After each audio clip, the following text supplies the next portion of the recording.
اللہ کے کچھ اولیاء ہیں جو صاحب کشف ہوتے ہیں، وہ ظاہر کو بھی دیکھتے ہیں اور اندر تک کے حالات کو بھی دیکھتے ہیں۔ ایک بزرگ تھے، ان کے پاس ان کے ایک مرید آتے تھے، وہ کہتے کہ حضور دعا فرما دیں۔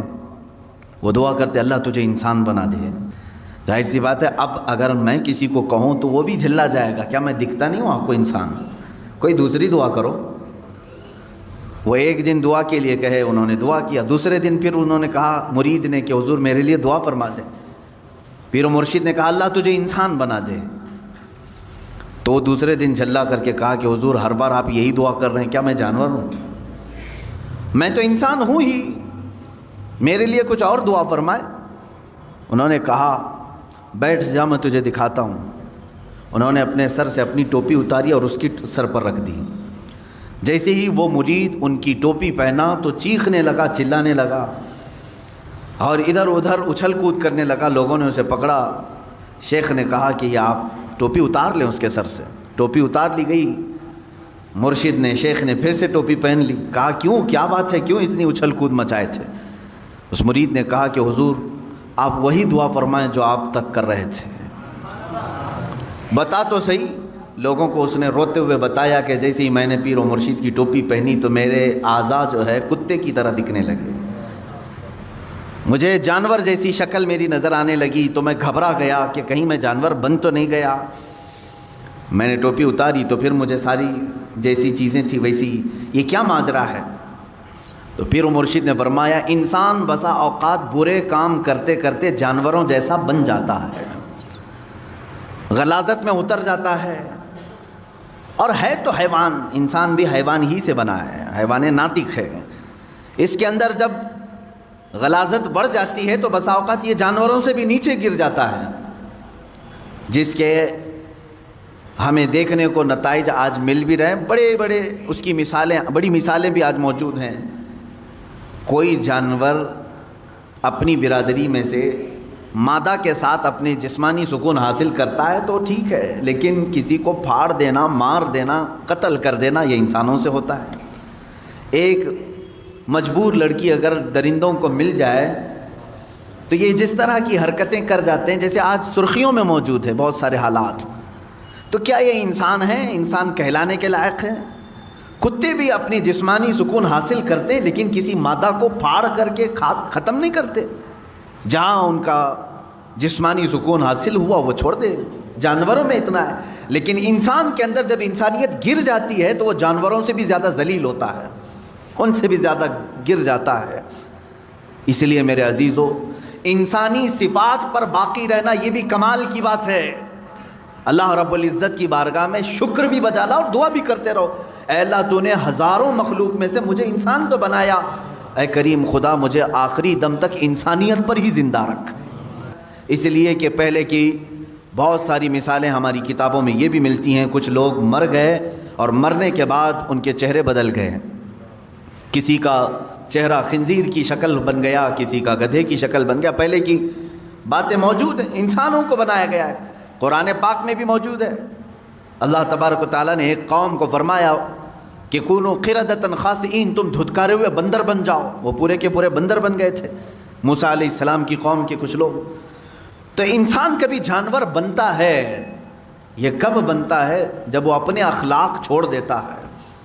حضور اکرم صلی اللہ تعالیٰ علیہ وسلم سے پوچھا گیا قیامت کے دن سب سے بھاری عمل کیا ہے؟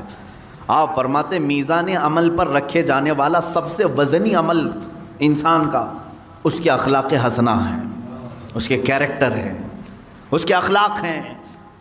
اور اسی لیے ایک بڑے حکیم و دانا ابن رشد تھے، انہوں نے کہا ہے کہ اپنی ایک کیلکولیشن میں انہوں نے لکھ کر کے بتایا، انہوں نے لکھا ایک نمبر لکھا، کہا یہ انسان کو میں 1 نمبر دیتا ہوں، اور پھر ایک 0 لگایا اور کہا اگر علم ہے تو اس کو میں 10 نمبر دیتا ہوں، اگر علم ہے تو میں اسے 10 نمبر دیتا ہوں۔ پھر 1 نمبر لگایا، کتنا ہوا؟ 100 ہو گئے۔ کہا اگر اس کے اندر خوبصورتی بھی ہے اور زبان میں نرمی ہے تو میں ایک اور 0 دیتا ہوں، 100 نمبر ہو جاتے ہیں۔ اور پھر کہا اور 1 نمبر لگا کر کے اگر اس کے اندر اخلاق ہیں تو میں ایک اور 0 اس کو لگا کر دیتا ہوں، 1000 نمبر دیتا ہوں۔ ایک اور زیرو. اور پھر کہا کہ اگر علم بھی ہے, خوبصورتی بھی ہے, اخلاق نہیں ہے, تو یہ ایک ہٹا دو, جو باقی بچتا ہے وہی ہے. باقی کیا بچا؟ تو انسان کے اندر اگر اخلاق حسنہ نہیں ہے تو صفر ہے, زیرو ہے. عزیزان گرامی وقار, مجھے آج بات کرنی تھی ہیومن رائٹس کے متعلق. حقوق انسانی کیا ہیں, انسان کے حق کیا ہیں ایک کے دوسرے پر, اور اسلام کی اس میں امتیازی شان کیا ہے, اس میں اسلام کی خصوصیت کیا ہے.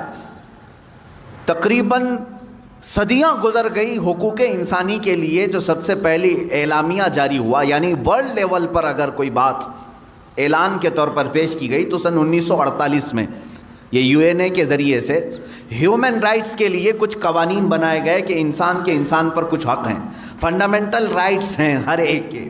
جینے کا حق ہر انسان کو ہے, آزادی کا حق ہر انسان کو ہے, مذہب کا اختیار کرنے کا حق ہر انسان کو ہے, کمانے کا حق ہر انسان کو ہے. یہ 1948 میں بنائے گئے, پوری دنیا میں مشہور کیے گئے, لیکن وہ بھی آج تک سب جگہ امپلیمنٹ نہیں ہو سکے. لیکن حجۃ الوداع کے موقع پر حضور اکرم صلی اللہ تعالیٰ علیہ وسلم نے حقوق انسانی, ہیومن رائٹس کا جو خطبہ دیا ہے, اس کی مثال آج تک نہیں ہے. تعلیم حاصل کرنے کا حق ہر بندے کا ہے. ہندو مت میں پہلے تھا کہ صرف برہمن لوگ تعلیم حاصل کر سکتے تھے. منواد جب تھا تب تو حالات یہ تھے کہ اگر گیتا کسی دلت نے سن لیا تو اس کے کان میں گرم تیل ڈال دیا جاتا تھا.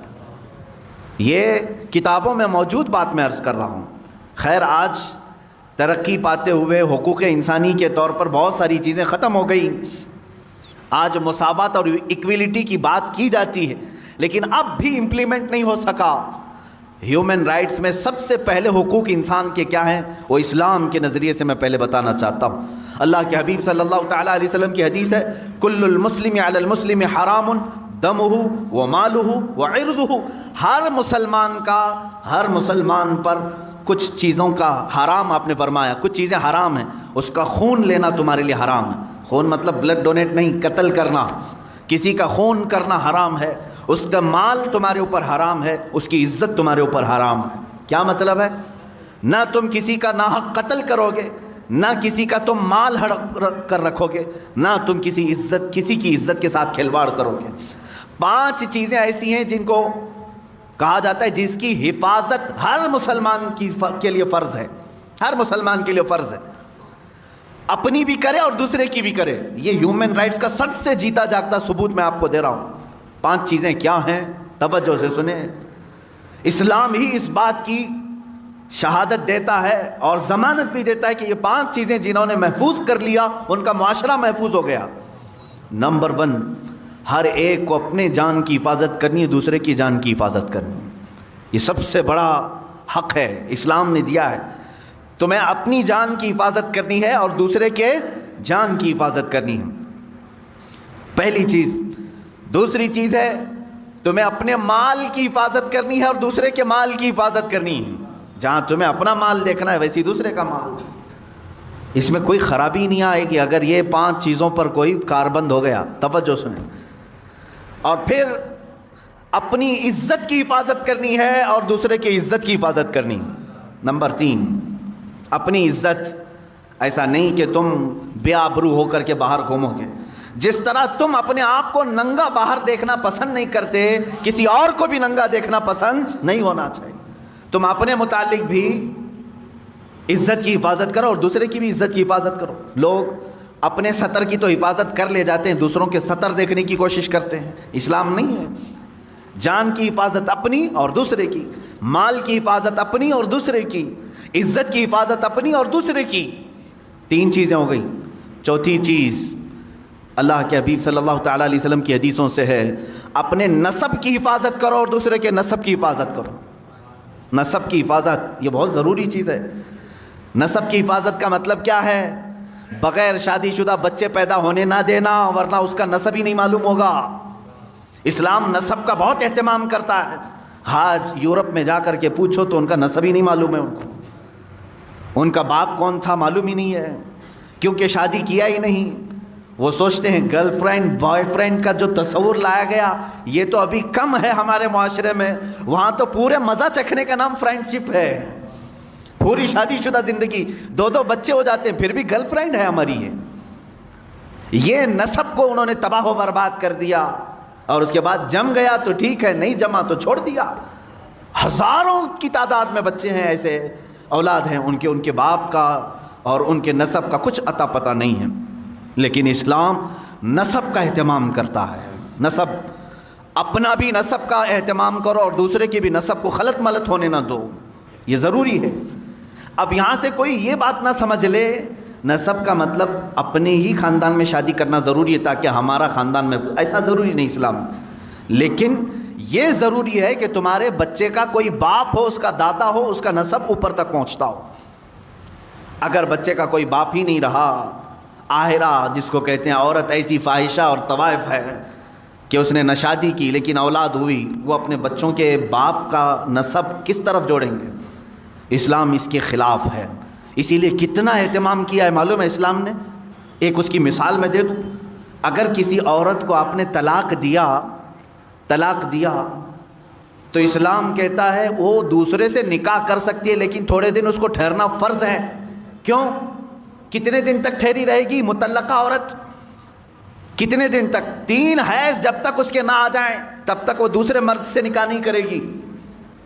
3 حیض جب تک نہ آ جائیں عورت کے، جب تک وہ دوسرے مرد سے نکاح نہیں کرے گی، جائز نہیں ہے اس کے لیے اس سے پہلے نکاح کرنا۔ اس میں حکمت کیا ہے؟ اس لیے کہ سائنٹیفیکل بھی آپ دیکھیں تو پتہ چلے گا، اگر حمل ٹھہرا تھا پہلے مرد سے تو حیض نہیں آئے گا عورت کو۔ طلاق دینے والا مرد طلاق دے دیا اور اگر اس سے اس کو پریگننسی ہو گئی تھی، حمل ہو گیا تھا، تو پھر عورت کو حیض نہیں آئے گا۔ ہاں، پھر اگر حمل ہے تو شریعت کہتی ہے جب تک بچہ نہ ہو جائے تب تک وہ دوسرے سے شادی نہیں کر سکتی، کیونکہ ایک حمل میں 2 باپ کا دخل ہو ہی نہیں سکتا۔ اب 3 حیض تک ٹھہرنے کی حکمت کیا ہے عورت کے لیے؟ کہا گیا جب 3 بار عورت کا حیض آ جائے تو یہ اسپشٹ ہو جاتا ہے، یہ پورا فائنل ہو جاتا ہے کہ اب اس کے پیٹ میں پہلے والے مرد کا کوئی نطفہ باقی نہیں ہے، اس کا حمل نہیں ہے۔ اب اسلام کہتا ہے دوسرے سے بھی تو نکاح کر لے، اسی لیے کہ اسلام چاہتا ہے کہ آنے والا بچہ اپنے 2 باپ نہ سمجھے، اس کا نسب محفوظ رہے، اس کا نسب محفوظ رہے۔ باقی دوسری جگہ جا کر کے دیکھیں، ایک کو طلاق دے دیا وہ دوسرے ہی دن جا کے شادی بھی کر سکتی ہے۔ بہت سارے معاملات، یہ عدت کے معاملات اسلام میں ہیں، دوسرے لا کر کے ہمیں دکھائیں۔ یا تو کچھ مذاہب میں ایسا ہے کہ اسے دوبارہ شادی کرنے کی اجازت ہی نہیں ہے، اور کچھ جگہ ہے تو ایسے کہ ادھر طلاق دیا ادھر نکاح کر لیا۔ اسلام درمیانی راستے کا نام ہے، نسب کا اہتمام کیا۔ میں نے 4 چیزیں سنائی، پھر سے میں عرض کر رہا ہوں آپ کے پاس، اللہ کے حبیب صلی اللہ علیہ وسلم کے فرامین کے مطابق، اللہ کے حبیب صلی اللہ تعالیٰ علیہ وسلم کی حدیث کی روشنی میں ہر مسلمان کو چاہیے کہ وہ اپنے جان کی حفاظت کرے اور دوسرے کے جان کی حفاظت کرے۔ ہر مسلمان کو چاہیے کہ وہ اپنے مال کی حفاظت کرے، ویسے ہی دوسرے کے مال کی حفاظت کرے۔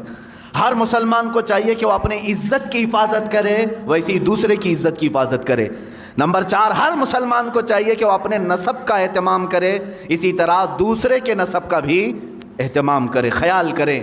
5ویں چیز ہے جو بہت اہم ہے، اسلام نے کہا ہر مسلمان کو اپنے دین کی حفاظت ضروری ہے۔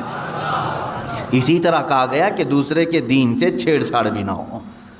لا تسبوا الذین یدعون من دون اللہ فیسبوا اللہ عدوا بغیر علم۔ اللہ قرآن میں فرماتا ہے تم دوسروں کے خداؤں کو گالی نہ دو جو اللہ کے علاوہ دوسروں کی پوجا کرتے ہیں، ہاں بغیر علم کہ وہ پھر اللہ کو گالی دیں گے۔ تو یہاں دین کی حفاظت بھی ہمارے لیے ضروری۔ یہ 5 چیزوں کی آپ حفاظت کر لے جاؤ، معاشرہ کبھی ڈس بیلنس نہیں ہوگا، نظام برقرار رہے گا۔ آج یہاں پر بیلنس نہیں ملتا، اس کی وجہ کیا ہے؟ یا تو آپ اپنی جان کی حفاظت کر رہے ہیں اور دوسرے کی جان کے پیچھے پڑے ہوئے ہیں، آپ اس کو اہمیت نہیں دیتے، یا آپ اپنی عزت کی فکر میں ہیں، دوسرے کی عزت جائے کہیں پر، تو یہ ڈس بیلنس تو آنا ہی ہے، یہاں آنا ہی ہے۔ سیدنا عمر فاروق رضی اللہ تعالیٰ عنہ کو دیکھیں، عزت کی حفاظت ہر مسلمان کے لیے ضروری ہے، تو اس کے لیے آپ نے کیا فرمایا؟ ایک بار غسان کا ایک بادشاہ آیا، اسلام قبول کیا، اس کے ساتھ اس کی فوج بھی تھی، اسلام قبول کر لی۔ اس خوشی میں مسلمان پورے خانہ کعبہ کے طواف کے لیے آئے. طواف کے دوران اس بادشاہ کی لنگی پر ایک مسلمان کا پیر پڑ گیا. لنگی کھلی، تہبند کھلی، تھوڑی سی اسے شرمندگی ہو گئی. بادشاہ وقت تھا، لیکن طواف کے وقت کہاں بادشاہ، کہاں غریب، کہاں فقیر ہو گیا. لیکن اس کے بدلے میں اس نے پلٹ کر کے اس مسلمان کو مارنا شروع کر دیا. بہت مارا، زخمی کر دیا. اب ظاہر سی بات ہے جان بوجھ کر کے تو اس کی لنگی کھینچی نہیں تھی اس مسلمان نے، اس کی تہبند پکڑ کر کھولا تو نہیں تھا، پڑ گیا پیر.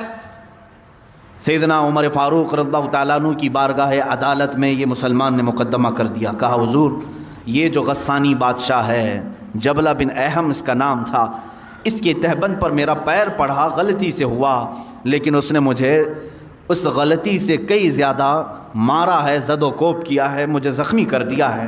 سیدنا عمر فاروق رضی اللہ تعالیٰ عنہ نے اس مقدمے کو سننے کے بعد سیدھے بادشاہ کو اپنی عدالت میں طلب کیا. کہا بادشاہ آ جاؤ.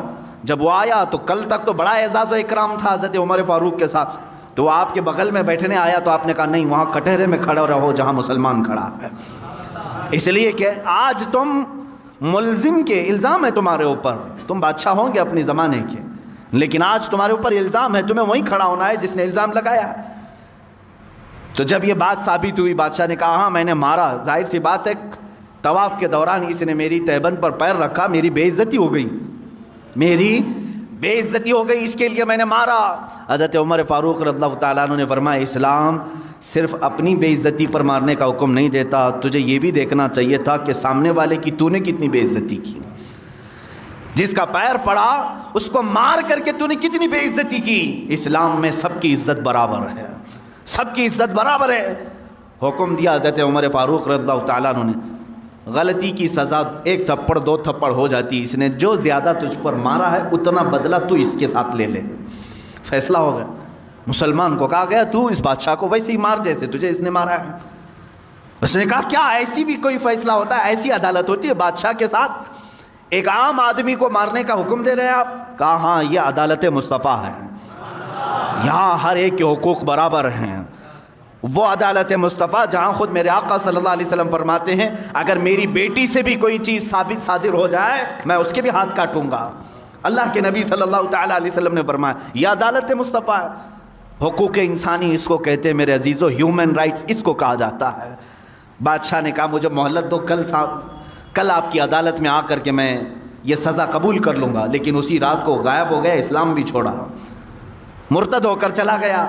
بعض لوگ جو اپنے آپ کو روشن خیال کہتے ہیں اس زمانے میں یہی کہتے ہوں گے اگر معاف کر دیتے تو وہ اسلام میں تو رہ جاتا، اس کا دل بنا رہتا. حضرت عمر فاروق رضی اللہ تعالیٰ عنہ کے زمانے میں کچھ لوگوں نے کہا، لیکن وہ ماڈرن خیال کے نہیں تھے، لیکن انہوں نے کہا کچھ رعایت آپ کر جاتے وہ اور اس کی فوج رہ جاتی. حضرت عمر فاروق رضی اللہ تعالیٰ عنہ نے فرمایا اللہ کریم ہے، اس طرح کے 1000 بادشاہ اسلام میں لائے گا، کسی ایک کے جانے سے مجھے کچھ فرق نہیں پڑتا. فرق تو یہ ہوتا کہ اگر آج میں نے اس کے ساتھ الگ فیصلہ کیا ہوتا، صبح قیامت تک آنے والی قومیں بادشاہوں کے ساتھ الگ انصاف کرتی، غریبوں کے ساتھ الگ کرتی. یہ ہیومن رائٹس ہے جہاں سے بالکل کوئی ایک قطرہ بھی کسی کا ناانصافی سے استعمال نہ کیا جائے. عزیزان گرامی، یہ معاشرہ جو آج ہمارا نظام، ہماری جو سوسائٹی ڈس بیلنس ہے، اس کی وجہ یہ ہے یا تو آپ اپنی جان کی حفاظت کر رہے ہیں لیکن دوسرے کی جان کی پرواہ نہیں ہے، آپ اپنی عزت کی فکر کر رہے ہیں دوسرے کی عزت کی فکر نہیں. ہمارے لیے سب کی عزت برابر ہو، سب کی عزت برابر ہو. آپ کو معلوم ہے آخری حج ہے میرے آقا صلی اللہ علیہ وسلم کا. اس دن اللہ کے نبی صلی اللہ تعالیٰ علیہ وسلم جو 10ویں ذی الحجہ ہے، پوچھا ہے میرے صاحب آج کا دن کون سا ہے؟ کہا 10ویں ذی الحجہ ہے. حضور صلی اللہ تعالیٰ علیہ وسلم صحابہ سے فرماتے ہیں یہ زمین کون سی ہے تمہیں معلوم ہے؟ کہا اللہ کی مقدس سرزمین بلد اللہ الحرام مکہ مکرمہ. فرماتے ہیں یہ گھر خانہ کعبہ جانتے ہو؟ کہا یہ اللہ کا سب سے مقدس گھر ہے. اب سنو میرے آقا صلی اللہ علیہ وسلم فرماتے ہیں اس مہینے کی جیسی حرمت ہے، عزت ہے ذی الحجہ کی، اس شہر کی جیسی عزت ہے، اس خانہ کعبہ کی جیسی عزت ہے. حضور فرماتے میرے نزدیک ایک مومن کی عزت اس سے بڑھ کر کے ہے.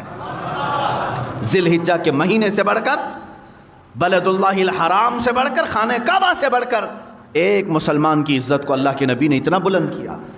اگر ہم خانہ کعبہ کی عزت کو نہیں اچھال سکتے، پسند نہیں کرتے، اسی طرح ہمیں کسی مسلمان کی عزت پر بھی حملہ نہیں کرنا چاہیے۔ یاد رکھیں قیامت کے دن ان معاملات میں پھنس جائیں گے۔ اب رہی بات مال کی حفاظت، مال کی حفاظت، یہاں پر بھی جو بیلنس بگڑا ہے اس کی وجہ صرف یہی ہے کہ آپ اپنے مال کو تو تجوریوں میں مکفل کر دیے، لیکن دوسرے کے مال کی پرواہ نہیں۔ ہونا تو یہی چاہیے کہ میرا مال جس طرح محنت کا ہے اسی طرح میرے بھائی کا بھی مال ہے۔ اگر آپ کے پاس کسی نے 100 روپے دے دیے تھے تو واپس پلٹانے میں کیوں آئیں کائیں کرتے ہو؟ تمہاری نیتیں خراب کیوں ہو گئیں؟ تم نے امانت میں خیانت کیوں شروع کیا؟ ایک دو نہیں، ہزاروں لوگ ہیں یہاں پر جو اس بات سے جوجھ رہے ہیں کہ جس کو کسی کام کے لیے پیسہ دیا تھا وہ کھا گیا، دینے کا نام نہیں لیتا، اور پھر دیکھو تو داڑھی رکھا ہے، ٹوپی رکھا ہے، نمازوں میں آتا ہے۔ ایسے بہت سارے ہیں۔ عزیزان گرامی وقار، ایک مال مسلم کے ساتھ جو ناانصافی ہوگی، جانتے ہیں اس کا وبال کیا ہے؟ اس کا وبال یہ بھی ہیومن رائٹس میں ہے یا نہیں؟ ہر ایک کے مال کی حفاظت ہیومن رائٹس ہے کہ نہیں؟ انسانی حقوق ہے۔ جس طرح تم اپنا مال ضائع کرنا نہیں چاہتے، اسی طرح کسی دوسرے کا مال تمہارے پاس آیا تو تم اس کو کھا کر کے کیوں بیٹھے؟ اس کو واپس کیوں نہیں پلٹایا؟ یہاں سے دشمنی شروع ہو گئی، معاشرے میں بگاڑ پیدا ہو گیا، اور آج تمہارے ہی خود سے اعتماد ہٹ گیا، ایک دوسرے کو کوئی قرض دینے کو تیار نہیں۔ آج کیوں؟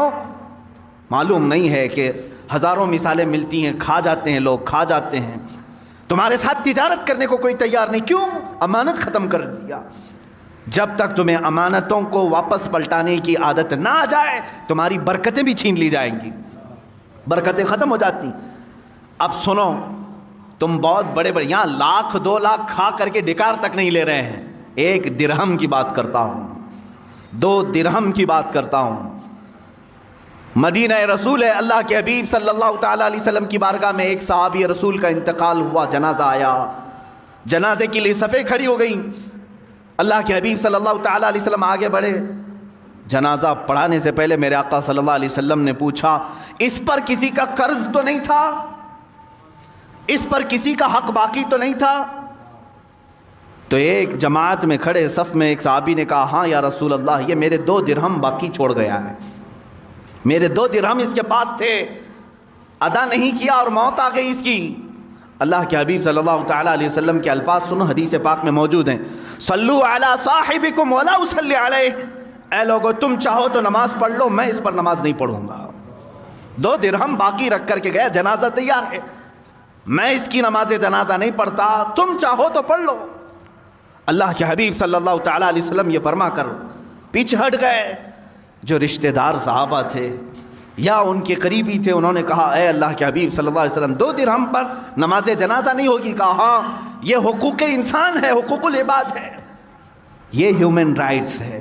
اسی لیے میں آج ہی مطالعہ کر رہا تھا، ایک بہت بڑا انگریز مفکر ہے، وہ عیسائی ہے، مائیکل، جس نے 100 متاثر کن شخصیات کے متعلق ایک کتاب لکھی پوری دنیا میں، جن کا سب سے زیادہ انفلوئنس ہوا ہے انسانوں پر، اس میں نمبر 1 اس نے محمد صلی اللہ تعالیٰ علیہ وسلم کا نام لیا۔ عیسائی ہے، عیسائی ہے۔ اس نے 100% یعنی 100 وہ لوگ جنہوں نے پوری دنیا پر اپنا اثر قائم کیا، اس میں پہلے نمبر پر میرے آقا کی ذات۔ اس نے اس کی وجہ بھی لکھی، اس کی وجہ بھی لکھی کہ میں نے دیکھا ہے بہت ساری دنیا میں شخصیتیں آئیں، اپنا اثر جمایا لوگوں پر، اپنا اثر جمایا، کچھ سیاسی لیڈر آئے، کچھ فوجی لیڈر آئے، کچھ جنگجو آئے باہر قسم کے، سب نے اپنا انفلوئنس جمایا انسانوں پر، لیکن محمد صلی اللہ تعالیٰ علیہ وسلم، پروفٹ محمد، ایک ذات ایسی ہے جن کے جانے کے 1400 سال بعد بھی انفلوئنس باقی ہے، اثر ختم نہیں ہو رہا ہے۔ اور ایسے مضبوط قوانین انہوں نے بنائے تھے کہ وہ اپنے لیے بھی اس کو امپلیمنٹ سمجھتے تھے اور سارے لوگوں کے لیے بھی۔ یہ کون کہہ رہا ہے؟ ایک انگریز مفکر کہہ رہا ہے۔ اللہ کے حبیب صلی اللہ تعالیٰ علیہ وسلم اصول کے اس قدر پابند تھے، پابندی کرانے والے تھے۔ اللہ کے حبیب صلی اللہ تعالیٰ علیہ وسلم نے فرمایا، تم اپنے صاحب کی نماز پڑھتے ہو تو پڑھ لو، میں نہیں پڑھوں گا۔ یہ مال مسلم کی حفاظت ہے۔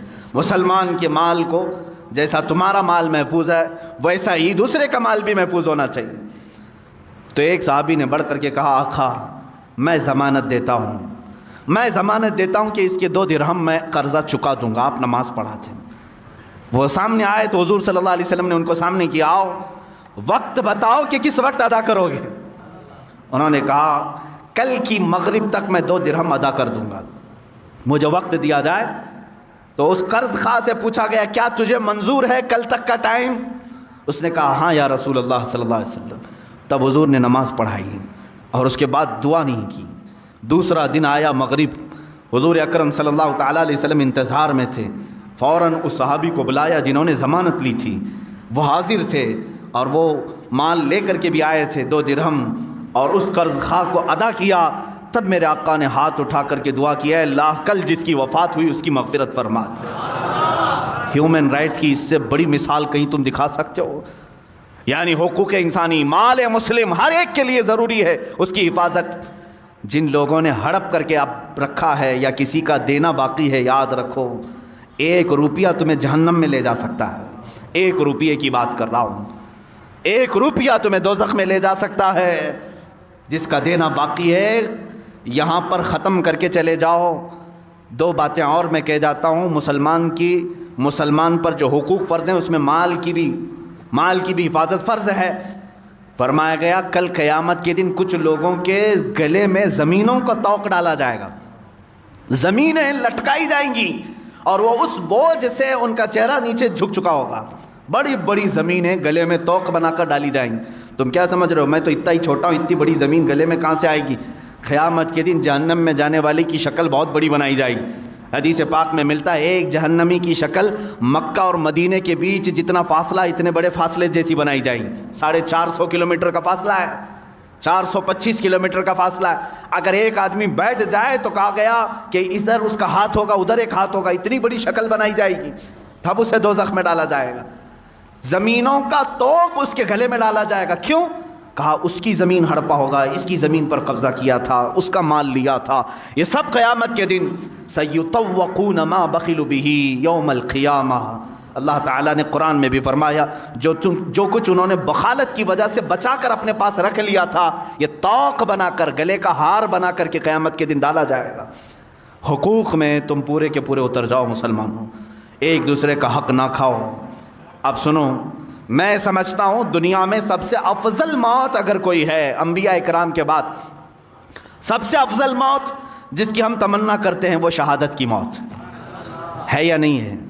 شہید جو ہے دنیا کا وہ بہترین انسان ہے جس کے متعلق فضیلتیں آئی ہیں قرآن پاک میں بھی حدیث پاک میں۔ اللہ نے تو یہاں تک فرمایا کہ ان کو مردہ مت کہنا، مرنے کے بعد بھی اللہ فرماتا ہے وہ زندہ ہیں، انہیں رزق بھی میں دے رہا ہوں۔ یہ شہید کے لیے آیا ہے قرآن میں، باقی میتوں کے لیے نہیں آیا۔ شہید کے لیے حدیث میں یہ بھی ہے کہ دنیا میں وہ واحد ایسی ذات ہے جس کو مرنے سے پہلے اسے جنت دکھائی جاتی ہے۔ خون کا قطرہ اس کا زمین پر گرنے سے پہلے اسے جنت کے دروازے دکھائے جاتے ہیں، اس کا ٹھکانہ اسے دکھایا جاتا ہے، وہ جنت میں اپنا محل دیکھ کر کے جاتا ہے شہید۔ اب سنو، سب سے افضل موت شہید کی ہے۔ ایک بار درد ہوتا ہے شہادت میں، باقی ہمیشہ کا آرام ہی آرام ہے، سکون ہی سکون ہے۔ شہید کے لیے کہا گیا اس کے اگلے پچھلے سارے گناہ اللہ معاف فرمائے گا۔ یہ سب سے بڑے اصول ہو گئی زندگی، کچھ بھی تھے اس کے گناہ معاف کر دیے جائیں گے۔ لیکن ایک جگہ جا کر میری نظر رک گئی، حدیثوں کو پڑھ رہا تھا، قیامت کے دن اگر شہید کے اوپر کسی کے مال کا حق باقی تھا تو فرمایا جائے گا اسے دوزخ میں بھیجو۔ فرمایا گیا شہید کو بھی اس چیز کی معافی نہیں اگر کسی مسلمان کا مال رکھ کر کے آیا ہے، باقی سارے گناہ اس کے معاف کر دیے جائیں گے، اگلے پچھلے گناہ، بڑے بڑے گناہوں کی معافی کا اعلان ہے، کبیرہ گناہ بھی اللہ معاف کرے گا۔ لیکن اگر کسی مال مسلم کو لے کر کے دنیا سے آیا ہے، رب تعالیٰ فرمائے گا یہ حقوق العباد میں گرفتار ہے، اب اسے وہ فضیلت نہیں ملے گی جو شہیدوں کو ملتی۔ عزیزان گرامی، اس سے اندازہ کر سکتے ہو کہ یہ حقوق انسانی پر اسلام نے کتنی بڑی توجہ دی ہے۔ جان کی جیسے حفاظت ہے، دوسرے کی جان نہ لو، وَلَا تَقْتُلُوا النَّفْسَ الَّتِي حَرَّمَ اللَّهُ إِلَّا بِالْحَقِّ۔ اللہ نے فرمایا کسی جان کا قتل مت کرنا، اللہ نے تم پر حرام کر دیا ہے مرڈر کرنا کسی کا بھی، الا بالحق، ہاں حق کے ذریعے سے۔ حق کے ذریعے سے مطلب کیا ہے؟ خدائی قوانین میں اگر وہ شبخون مارتا ہے تو پھر وہ بادشاہ اسلام ہو یا حکومت وقت ہو جو اس کی جان لینے کے متعلق فیصلے کر سکتی، لیکن کسی بھی انسان پر کسی دوسرے کا قتل کرنا جائز نہیں۔ جان، اسی طرح عزت، اسی طرح دوسرے کے مال کی حفاظت اور نسب کی حفاظت اور اپنے دین کی حفاظت۔ میں آج چیلنج کے ساتھ کہتا ہوں میرے عزیزو، یہ 5 ایسے اصول ہیں، رہنما اصول ہیں جو تمہیں کسی معاشرے میں نہیں ملیں گے۔ اگر تم نے امپلیمنٹ کر دیا ان 5 پر، سکون کی زندگی گزارو گے، نہ تمہیں کبھی اپنی جان کا خوف آئے گا۔ کیوں؟ اس لیے کہ تم دوسروں کی جان کی پرواہ کرتے ہو تو سارے تمہاری بھی جان کی پرواہ کریں گے، کبھی خوف نہیں آئے گا۔ مدینۃ الرسول کو دیکھیں ہیں، ایک مرتبہ ایران کے بادشاہ نے 2 قاصد بھیجے چھپ کر کے، وہ آئے مدینہ پاک میں۔ اور یہ زمانہ سیدنا عمر فاروق رضی اللہ تعالیٰ عنہ کا ہے، عمر ابن خطاب رضی اللہ تعالیٰ عنہ کا ہے۔ مدینہ میں وہ آئے، انہوں نے ڈھونڈنا شروع کیا، کچھ صحابہ ملے، ان سے پوچھا کہ یہ مسلمانوں کا مرکزی شہر ہے، راجدھانی ہے، کیپٹل سٹی ہے، جہاں سے 6 بڑے بڑے ملکوں کو سنبھالا جا رہا تھا اس زمانے میں۔ وہ آئے 2 ایرانی، کہا تمہارا بادشاہ کہاں رہتا ہے؟ تمہارا بادشاہ کہاں رہتا ہے؟ صحابہ ہنسنے لگے، کہا ہمارا بادشاہ نہیں ہوتا، ہمارا بادشاہ نہیں ہوتا۔ کہا پھر کیا ہوتا ہے؟ کہا امیر المومنین ہوتا ہے۔ بادشاہ کا لفظ تو یہ وہابیوں نے شروع کیا ہے، یہ سعودیوں نے، آج بھی یہ ملک کہتے ہیں، بادشاہ کہتے ہیں۔ اسلامی نظام تھوڑی نہ ہے، اسلامی نظام نہیں ہے جو یہ غصب کر کے آج بیٹھے ہوئے تخت پر اور جانشین پہ جانشین اپنے بچوں کو بناتے ہوئے۔ اسلام نے ایسا کبھی نظام نہیں رکھا۔ اگر جانشین بیٹا ہی بادشاہ بننا ہوتا تو صدیق اکبر کے بھی بیٹے تھے، عمر فاروق کے بھی بیٹے تھے، انہوں نے کبھی اپنے بعد اپنے بیٹوں کو تخت پر نہیں بٹھایا۔ کہا یہ امت مصطفیٰ فیصلہ کرے گی، جو ان میں سب سے افضل ہوگا وہ اس کی باغ ڈور سنبھالے گا، بادشاہ نہیں ہوتا ہمارا۔ کہا ٹھیک ہے، بادشاہ نے امیر المومنین، چلو ٹھیک ہے امیر المومنین، تمہارے یہاں بولنے کا لفظ الگ ہوگا، اچھا اس کا محل کہاں ہے؟ وہ پھر مسکرائے، کہا اس کا محل بھی نہیں ہوتا، اس کا محل بھی نہیں ہوتا۔ کہا پھر کہاں ملے گا تمہارا امیر؟ کہا دیکھو مسجد نبوی کے قریب میں ایک پیپل کا جھاڑ ہے، اس کے نیچے سو رہا ہوگا، ایک درخت ہے پیلو کا، اس کے نیچے آرام کر رہا ہوگا۔ وہ دونوں آئے اور دیکھا تو دوپہر کا وقت تھا، کڑی دھوپ ہے، اس درخت کے چھاؤں میں، سائے میں حضرت عمر فاروق رضی اللہ تعالیٰ عنہ ہلکی سی ایک پتلی چادر بچھائے ہوئے، ننگی پیٹھ ہے، آرام فرما رہے ہیں۔ دیکھ کر کے وہ ہیبت زدہ رہ گئی، یہی عمر ہے جس سے قیصر و کسریٰ تھرا رہے ہیں، وہ کپ کپی ہے ان کے اندر، اور یہ یہاں تنہا سو رہا ہے۔ اسی اسنا میں حضرت عمر فاروق رضی اللہ تعالیٰ عنہ کی آنکھ کھل گئی۔ آپ نے پوچھا تم لوگ قاصد بن کر کے آئے ہو اور دل میں سوچ رہے ہو کہ ابھی چاہیں تو ہم حملہ کر لیں۔ وہ ڈر گئے، کانپنے لگے۔ حضرت عمر فاروق رضی اللہ تعالیٰ عنہ نے فرمایا یاد رکھو، ہم نے اپنے تخت خلافت کو کسی کے خون پر نہیں بٹھایا جیسے تمہارے بادشاہوں نے جمع کر رکھا ہے، ہم دوسروں کے جان کی حفاظت کرتے ہیں، سارے ہماری جان کی بھی حفاظت کرتے ہیں۔ جب تم مسلمان کی اور دیگر مخلوق کے جان کی حفاظت کرو گے، اللہ تمہاری جان کی حفاظت کرے گا۔ اللہ رب العزت میری حفاظت میں، جب تک رب تعالیٰ نہ چاہے مجھ پر کچھ نہیں ہوگا۔ یہ توکل تھا، وہ یقین تھا، اور مدینہ طیبہ میں اس طرح سے آرام سے رہنے کی ایک وجہ یہی تھی کہ ان کا دل اندر سے پاک تھا کہ ہم سب کسی دوسرے کی جان کی ہم اس طرح سے بے حرمتی کرنا نہیں چاہتے، تو اللہ تعالیٰ جب تک نہ چاہے ہمارے ساتھ کچھ برا نہیں ہوگا۔ میرے عزیزو، آج کے حالات پر میں تھوڑی سی بات یہ کر دوں، یہ اسلامی اصول ہیں جو میں نے بتائے، ہیومن رائٹس کا سب سے بڑا سبق ہے اسلام میں، لیکن جو ہیومن رائٹس کے سب سے بڑے علم بردار ہیں آج، وہ امریکہ ہو، یورپ ہو یا UN، جس میں 1948 میں ایک اعلامیہ جاری کیا گیا تھا سن 1948 میں کہ ہر ایک دنیا میں رہنے والے انسان کو کچھ فنڈامنٹل رائٹس ہیں، ہر ایک کو تعلیم کا حق ہونا چاہیے، ہر ایک کو آزادی رائے کا، اظہار رائے کی آزادی ہونی چاہیے، مذہب کی آزادی ہونی چاہیے، کھانے پینے کا اس کا اپنا رائٹ ہے، فنڈامنٹل رائٹ ہے، شادی اس کا اپنا رائٹ ہے۔ یہ سب ایک اصول بنا کب؟ 1948 میں۔ اس سے پہلے کہاں تھے؟ ایک دوسرے کا حق مار رہے تھے۔ چلو ٹھیک ہے، ہم مان لیتے ہیں 1948 کے بعد ہیومن رائٹس تمہیں پوری دنیا میں پھیلانے کا ایک شوق تو آیا، لیکن 70 سال کے بعد بھی امپلیمنٹ نہیں کر سکے، آج تک نہیں کر سکے۔ دادا گیری، گنڈا گردی آج بھی جاری ہے۔ کیا امریکہ جس زمین پر اترتا ہے وہاں کے انسانوں کا احترام کرتا ہے؟ کیا وہاں کے بچوں کا، وہاں کی عورتوں کا خیال کیا جاتا ہے؟ جاؤ اگر دیکھنا ہو تو عراق کی سرزمین بنجر کر کے رکھا ہے جہاں سے سبزے بھی نہیں اگتے.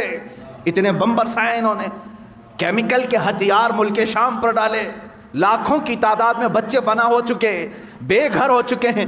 کچھ ایسے اولاد ہیں جن کی عمر 8 سال 9 سال, ماں بھی فوت باپ بھی فوت. کیا یہ ہیومن رائٹس ہے؟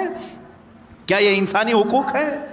اسی طرح میرے عزیزو, یورپ کی سرزمین نے آزادی کے نام پر جو ننگا ناچ دکھایا پوری دنیا کو, عورتوں کو بھی ننگا کر کے بازار میں لائے, مردوں کو بھی ننگا کر کے لائے. اب تو یہ ہیومن رائٹس کے نام پر اتنی آزادی دینے کو چاہتے ہیں کہ بیٹا چاہے تو ماں سے نکاح کر لے, بھائی چاہے تو اپنی بہن سے بیاہ کر لے. یہ ہیومن رائٹس ہے, یہ آزادی ہے. اسلام اس چیز کے متعلق ہرگز نہیں پسند کرتا. ہمارے یہاں نسب کا بھی احترام کیا جاتا ہے اور دین کا بھی اہتمام کیا جاتا ہے. اور اسی طرح ہیومن رائٹس کی بات کرنے والی بہت ساری تنظیمیں این جی اوز ہیں, لیکن وہ این جی او کے نام پر جو دوسرے کام کرتی ہیں وہ بھی ہمیں معلوم ہے. ہمارے اس ملک میں ہیومن رائٹس کی جو دھجیاں اڑائی جا رہی ہیں اس پر کیوں گفتگو نہیں ہوتی؟ یہاں پر بھی کاسٹزم کتنا بڑا جراثیم بن کر کے پھیلا ہوا ہے, کتنا بڑا ناسور ہے. خاص طور پر ہندوستان کے ان علاقوں میں, راجستھان میں, اتر پردیش میں, بہار, کاسٹزم ایسا ہے کہ ایک برادری کی لڑکی دوسرے بڑے اعلیٰ ذات والے سے نہ کبھی شادی کر سکتی ہے, شادی تو دور کی بات اس کو چھو بھی نہیں سکتی. میں اجمیر پاک گیا تھا, وہاں پر بھی ایک ہندو صاحب ہیں, انہوں نے آ کر کے کہا کہ مجھے میرے گاؤں سے بھگایا گیا ہے صرف اس لیے کہ ایک اعلیٰ ذات کی لڑکی کے ساتھ میں نے بات چیت کی تھی. میرا حقہ پانی بند ہے, میرا آنا جانا بند ہے, پورے گاؤں والوں نے بائیکاٹ کر رکھا ہے. کہا اس پہ پولیس کچھ نہیں کہتی. کہا پولیس بھی تو پنچایت کے نیچے ہوتی ہے نا, جیسے گاؤں والے فیصلہ کریں گے. آج تک چل رہا ہے, لوگوں کے حقوق مارے جاتے ہیں. اور بڑی ذات کے لوگ اگر جرم کریں تو اسے چھپا دیا جائے, چھوٹی ذات کے لوگ اگر جرم کریں تو انہیں پھانسی پر لٹکا دیا جائے. بلکہ یہاں تو اب کورٹ فیصلہ نہیں کرتی, خود ہی لوگ فیصلہ کر جاتے ہیں, مار کر ختم کرتے ہیں. عزیزان گرامی وقار, میں پھر سے یہی بات کرنا چاہوں گا, اللہ کا ہزارہ نہیں کروڑہ احسان ہے, اس نے ایک پاکیزہ دین اسلام میں ہمیں پیدا کیا ہے, جہاں ہمیں اللہ رب العزت نے یہ کاسٹزم کے تمام فرق کو ختم کرنے کا حکم دیا.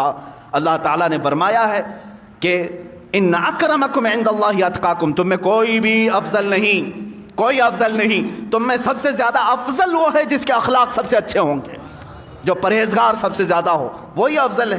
وہ چاہے کسی بھی چھوٹی برادری میں پیدا کیوں نہ ہوا ہو, وہ ہمارے لیے افضل ہے, تقویٰ سے افضل ہوگا.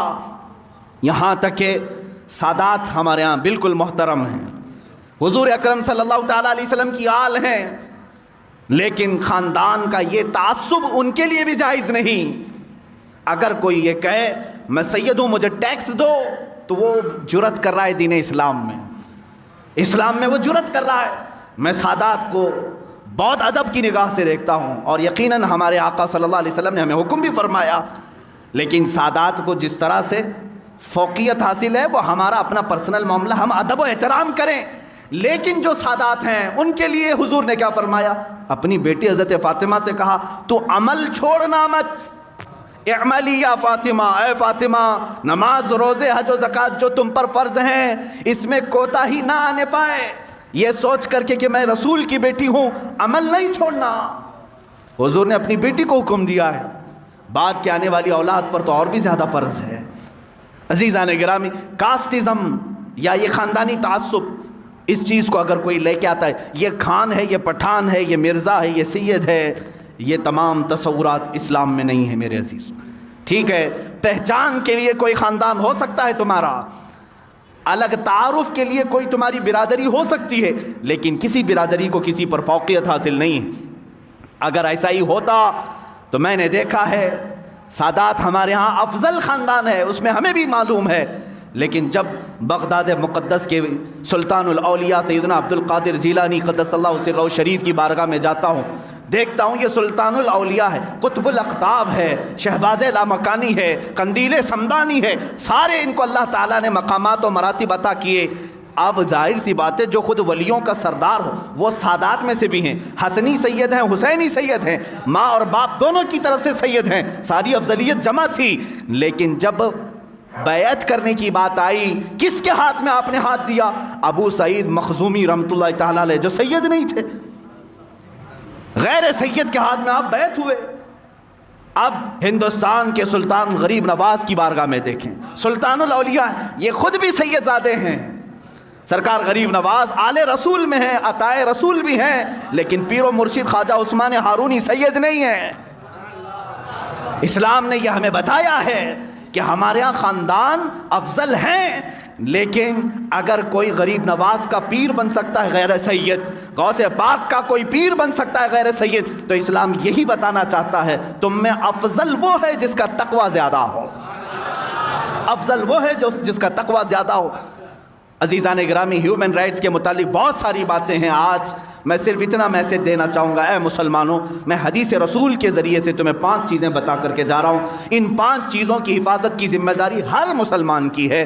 تم اپنی بھی یہ 5 چیزوں کی حفاظت کرو اور دوسرے کی بھی حفاظت کریں گے۔ وہ 5 چیزیں میں دہرا رہا ہوں اور اسی پر بات ختم کروں گا۔ سب سے پہلی چیز جس کی حفاظت ضروری ہے، اپنے جان کی حفاظت، اپنے جان کی حفاظت ضروری ہے۔ خود کو ہلاکت میں ڈالنے کی اجازت اسلام نے نہیں دیا، سوسائڈ کی تمہیں اجازت نہیں، آتما ہتیا کرنے والے کی بہت بڑی وعید آئی ہے، جس نے خودکشی کی وہ سیدھے جہنم میں جائے گا۔ تمہیں اپنے جان کی حفاظت کرنے کا حکم دیا گیا۔ جو اپنے آپ کو تباہ کر رہے ہیں، چاہے وہ کسی نشے کے ذریعے سے یا کسی دوا کے ذریعے سے، وہ بھی خودکشی میں آئے گا، وہ بھی خودکشی میں آئے گا۔ کوئی اتنا نشہ کر لیا کہ مر گیا تو اس نے اپنے آپ کو ہلاک کر دیا، جہنم میں جائے گا۔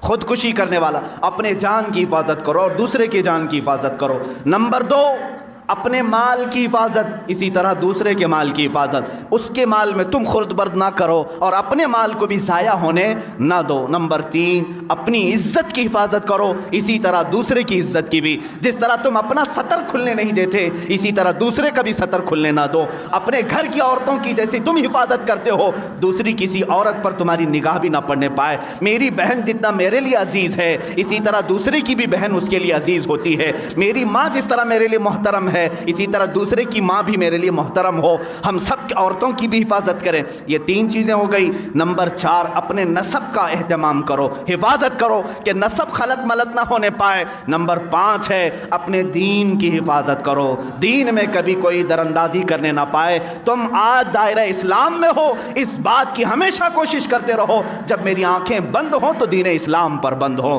میں اٹھایا جاؤں تو میرا جنازہ اسلام پر اٹھایا جائے۔ اللہ رب العزت ہمیں ان 5 چیزوں کی حفاظت کی توفیق عطا فرمائے۔ وآخر دعوانا ان الحمد للہ رب العالمین۔